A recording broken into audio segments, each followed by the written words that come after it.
आजकल ईडी और सीबीआई का सियासी गलियारों में बहुत शोर है। ऐसा ही एक शोर रांची के सियासी गलियारों में प्रेम प्रकाश नाम के शख्स का भी है। आखिर कौन है प्रेम प्रकाश और क्यों हम इतनी तवज्जो के साथ उनका जिक्र कर रहे हैं, इस रिपोर्ट के जरिए आपको तफसील से बताते हैं। अंडे का कारोबार करने वाला प्रेम प्रकाश महज 8 सालों में इतना ताकतवर हो गया कि झारखंड की सरकार में अच्छा खासा रसूख रखने लगा है। इस बात का अंदाजा इससे लगाया जा सकता है कि ईडी जब उनके घर पर झारखंड खनन घोटाले को लेकर छापेमारी करने पहुंची तो उनके घर से 2 AK-47 बरामद हुई। झारखंड में प्रेम प्रकाश का नाम बहुत बड़ा है। प्रेम प्रकाश झारखंड के मुख्यमंत्री हेमंत सोरेन का काफी करीबी माना जाता है।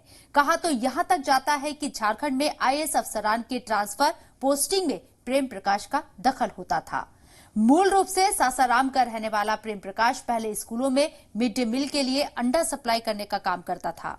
उनका संबंध झारखंड के पूर्व मुख्य सचिव स्तर के एक अधिकारी से था और इसी के सहारे पहले वो कई IAS अफसरान के संपर्क में आया और फिर सीधे मुख्यमंत्री तक अपनी पहुंच बना ली। बताया जाता है कि प्रेम प्रकाश का रांची की अशोकनगर के रोड नंबर 5 के सामने एक अपार्टमेंट है। इसी में वो अपना साम्राज्य चलाता था। फिलहाल प्रेम प्रकाश ईडी की रडार पर है और उनकी मुश्किलें कम होती नजर नहीं आ रही हैं। ये खबर आप देख रहे हैं जी सलाम के डिजिटल प्लेटफॉर्म पर शबनम हसन के साथ। ऐसी ही खबरों के लिए बने रहिए सी मीडिया के साथ।